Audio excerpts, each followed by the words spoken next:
ईसाई और मुस्लिम धर्मों की जितने भी इंतकाल डेथ हो रही है, इनको या तो हम कोविड या नॉन कोविड में या पॉजिटिव या तो नेगेटिव में क्लियर कर लें। भले ही थोड़ा खराब लग रहा है बोलने के लिए, लेकिन मरने वालों की फैमिली को थोड़ा सा कॉन्फिडेंस में लेकर जो मॉर्चुरीज या मॉर्ग होते हैं, जिसे हम मुर्दा घर बोलते हैं, जहाँ पर आइस और बर्फ में रखने की, बर्फ की सील में रखने की फैसिलिटीज होती है, उसमें 24 घंटा 12 घंटा रखकर फास्ट ट्रैक पर बहुत जल्दी लैब्स में भेजकर वो टेस्ट करा ले, ताकि अगर कोरोना पॉजिटिव है तो उसे पॉजिटिव के अंदर से दफनाया जाए। अगर भले वो सस्पेक्टेड और नेगेटिव हो सकता है या नेगेटिव रिपोर्ट आ जाए तो उसे नॉर्मल हम लोग नॉर्मली जैसे दफनाते हैं उस अंदाज से दफनाया जा सकता है।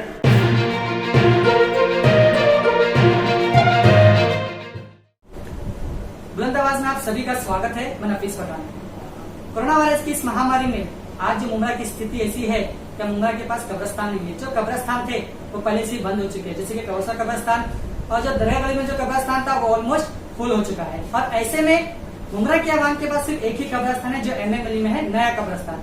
वहां पर भी कुछ बॉडी ऐसी दफनाई जा रही है जो सस्पेक्टेड बॉडी है, उसकी वजह से वो भी कब्रिस्तान बहुत जल्द फुल हो सकता है। तो उस बारे में हमारे साथ हसन मुलानी जी है जो प्रोफेसर है, तो क्या कहना चाहेंगे, क्या जानकारी देंगे, हम उनसे जानते हैं। सर, आज जो स्थिति है मुंबई की, जो कब्रिस्तान वहां पर जो है वो ऑलमोस्ट फुल होने की कगार पे है, तो आप क्या जानकारी देना चाहोगे? सबसे पहले तो बुलंद आवाज का बहुत बहुत शुक्रिया। और ये मामला जो है कब्रिस्तान फुल होने का, ये सिर्फ मुंब्रा को लेकर नहीं है। आपने देखा होगा कि 18 जून से ही अलग अलग इलाकों में जो मुस्लिम बस्तियां हैं, जैसे भिवंडी है या फिर कुर्ला वगैरह है, बैंड्रा वगैरह है, वहाँ के जो बड़े बड़े कब्रिस्तान हैं और अलग अलग शहर के, मुंबई के बाहर के भी जो शहर के जहाँ पर कोरोना वायरस के पेशेंट बहुत ज्यादा है, वहाँ पर तमाम कब्रिस्तानों को लेकर एक फुल होने का, कब्रिस्तान में जगह नहीं होने की तकलीफें आ रही है। और वैसे ही हूबहू तकलीफ हमारे मुंब्रा में भी आ रही है। आज अमृतनगर में बहुत चुनिंदा कब्रें बाकी हैं जो ये है मदफन हो सकती है। उसके अलावा MM वैली जो है, अगर तमाम पूरा के पूरा कौसा और मुंब्रा का जो पूरा के पूरा फ्लो कोरोना वायरस का और जो सस्पेक्टेड है, साथ में जो कोरोना वायरस के बिना कोरोना वायरस के जो इंतकाल कर जा रहे हैं, वो सबके सब फ्लो अगर MM वैली पे आएगा तो जाहिर बात है MM वैली की भी अपनी कैपेसिटी है, बड़ा कब्रिस्तान है, बावजूद उसकी कैपेसिटी है 2 महीने में कंप्लीट हो जाएगा।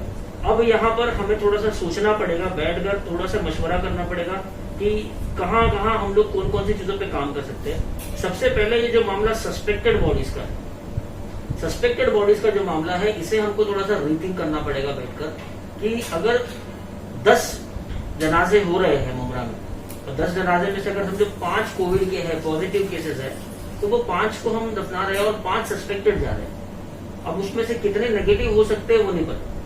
तो महानगर पालिका और प्रशासन अगर ये तय कर ले कि यार सस्पेक्टेड बॉडीज जो है उसे कम करना है, और ये मुस्लिम्स और ईसाई क्रिश्चियन जो होते हैं, ये लोग अपनी डेड बॉडीज को, अपने मृतक को ये दफनाते हैं। जैसे हमारे हिंदू भाई जो है वो अग्नि को मतलब जला देते हैं, वो वैसा करते हैं शमशान में, तो वहां पर बॉडीज का कोई फ्लो का दिक्कत नहीं। लेकिन क्रिश्चियन के जो ग्रेवयार्ड्स होते हैं, दफन भूमि, और मुस्लिम्स के जो दफन भूमि कब्रिस्तान होती है, यहाँ पर लिमिटेशन होती है जगहों को।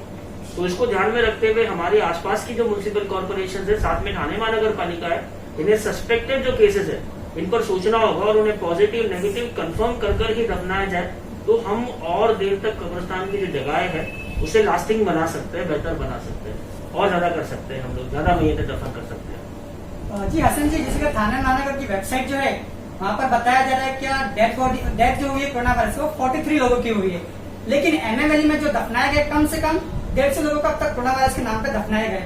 तो इस बारे में क्या जानकारी देना चाहोगे आप?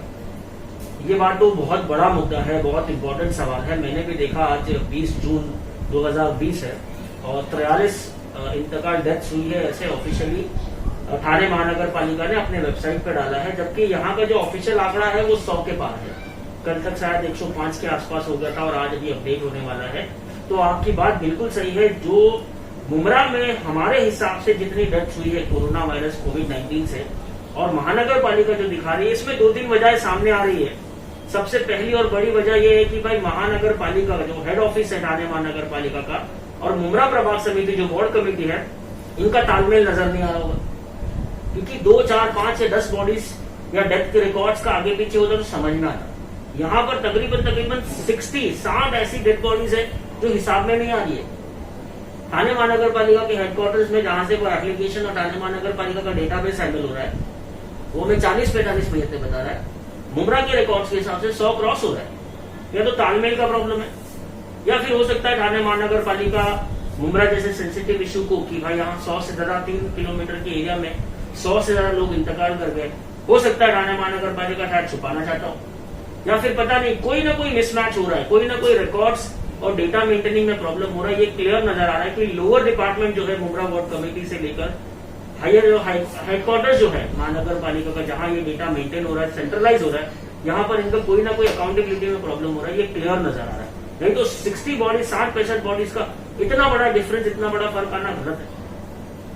बहुत बहुत शुक्रिया जानकारी देने के लिए। लेकिन हसन जी, इसी तरह से अगर सस्पेक्टेड बॉडी एमएम अली के कब्रिस्तान में दफनाया जाएगा तो मुमरा की आवाम के पास इसके अलावा कोई दूसरा ऑप्शन है? दूसरा ऑप्शन जैसे अभी अमृतनगर का कब्रिस्तान था, कौसा कब्रिस्तान तो कुछ महीने पहले ही बंद कर दिया गया था। अमृतनगर शायद कब्रिस्तान आजकल में बंद हो जाए। उसके बाद में एमएम वैली के कब्रिस्तान के बाद में ऑप्शन के हिसाब से अगर आप बात करो तो मेरे हिसाब से खरड़ी गांव में जो दावला का कब्रिस्तान है वो भी माशाल्लाह काफी बड़ा है, और वहां पर अभी कोरोना के बॉडीज दफनाने की परमिशन है या नहीं वो देवा प्रभाग समिति के अंदर आता है, लेकिन वहां पर हम लोग दफना सकते हैं। इसके अलावा कुछ प्रपोज कब्रिस्तान हमारे ऑलरेडी मुमरा के डेवलपमेंट प्लान पर थे, तो क्या हम लोग उसे अर्जेंट बेसिस पे 15-20 दिन में मिट्टी वगैरह डालकर फाइनलाइजेशन पे लेकर वहां पर दफनाना स्टार्ट कर सकते हैं क्या? ये तमाम चीजों पे सोचना पड़ेगा। ऑप्शन फिलहाल तुरंत अगर ऐसा लग रहा है कि ये 15 दिन 2 महीने में अगर एमएम वैली का कब्रिस्तान, अल्लाह न करे ऐसा कुछ हो, लेकिन कभी मौतें इतनी बढ़ गई और एमएम वैली का कब्रिस्तान भी खुदा ना खास्ता अगर फुल हो गया तो हमारे पास दूसरा ऑप्शन, नजदीकी ऑप्शन जो बचता है वो खरड़ी का कब्रिस्तान। बहुत बहुत शुक्रिया जानकारी में। सर मैं आपसे एक और सवाल पूछना चाहूंगा, ये कोरोना वायरस की महामारी न जाने कब तक रहेगी? अगर इसी तरह से कोरोना वायरस की महामारी बढ़ती रहेगी तो कब तक प्रशासन कब्रिस्तान देगी, क्या जानकारी देना चाहोगे? देखिए, ये तो मुझे भी नहीं पता कि कब्रिस्तान कब तक चलेगा, कितनी बॉडी दफन हो सकती है और कोरोना वायरस कब तक चलेगा। लेकिन जो बड़ी बड़ी म्युनिसिपल कॉर्पोरेशन है जिनमें ज्यादा असर हुआ है, जिसमें हमारी बीएमसी आती है, नवी मुंबई म्युनिसिपल कॉर्पोरेशन आती है, थाने महानगर पालिका आती है, कल्याण डोंबिवली में बहुत बड़े मामले हैं, साथ में भिवंडी निजामपुरा जो है यहाँ पर कब्रिस्तान की दिक्कतें आ रही है। इनको बैठकर एक साथ में एक रोड मैप बनाना पड़ेगा कि सस्पेक्ट जो बॉडी है, सस्पेक्ट वाला जो कंसेप्ट है, कम से कम ये 5-6 महानगर पालिका में खत्म हो जाए। या तो कोविड या तो नॉन कोविड, या तो पॉजिटिव या तो नेगेटिव, ये करना पड़ेगा। क्योंकि हम शहरों में रहते हैं, शहर जो है ये ऑलरेडी क्रंच है, यहाँ की कब्रिस्तानों में लिमिटेशन है। एमएम वैली कब्रिस्तान एक बड़ा था और वो भी फुल होने आया है। मुझे खुद यकीन नहीं हो रहा कि 1-2 महीने बाद वो इतनी सारी कब्रिस्तान 2-3 लाइन फुल हो गई। जो लोग जनाजे में जा रहे हैं वो बता रहे हैं। तो अगर ऐसा कब्रिस्तान एक और उतना बड़ा कब्रिस्तान है और फिर सस्पेक्टेड रो के हिसाब से अगर वो फुल हो जाए तो दुश्वारी बढ़ेगी, कम नहीं होगी।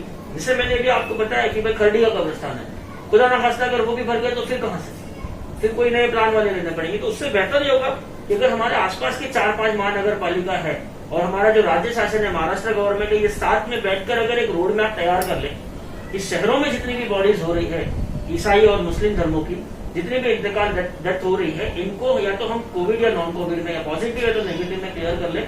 भले ही थोड़ा खराब लग रहा है बोलने के लिए, लेकिन मरने वालों के फैमिली को थोड़ा सा कॉन्फिडेंस में लेकर जो मॉर्चुरीज या मॉर्ग होते हैं, जिसे हम मुर्दा घर बोलते हैं, जहां पर आइस और बर्फ में रखने की, बर्फ की सील में रखने की फैसिलिटीज होती है, उसमें एक 24 घंटा 12 घंटा रखकर फास्ट ट्रैक पर बहुत जल्दी लैब्स में भेजकर वो टेस्ट करा ले, ताकि अगर कोरोना पॉजिटिव है तो उसे पॉजिटिव के अंदाज से दफनाया जाए।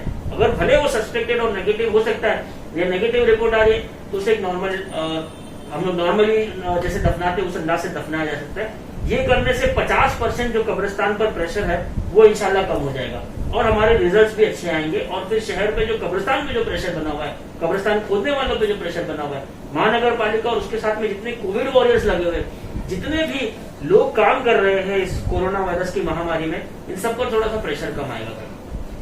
बहुत बहुत शुक्रिया जानकारी देने। जिसके आप सुन रहे थे प्रोफेसर हसन मुलानी को, उनका कहना ये है कि अगर प्रेशर कम करना है कब्रिस्तान के ऊपर तो प्रशासन को सस्पेक्टेड बॉडी हटा के प्योर पॉजिटिव रिपोर्ट देना होगा या नेगेटिव रिपोर्ट देना होगा, तब जाके कब्रिस्तान पे प्रेशर कम होगा। हम जल्दी हाजिर होंगे अपनी अगली खबर के साथ। देखते रहिए बुलंद आवाज।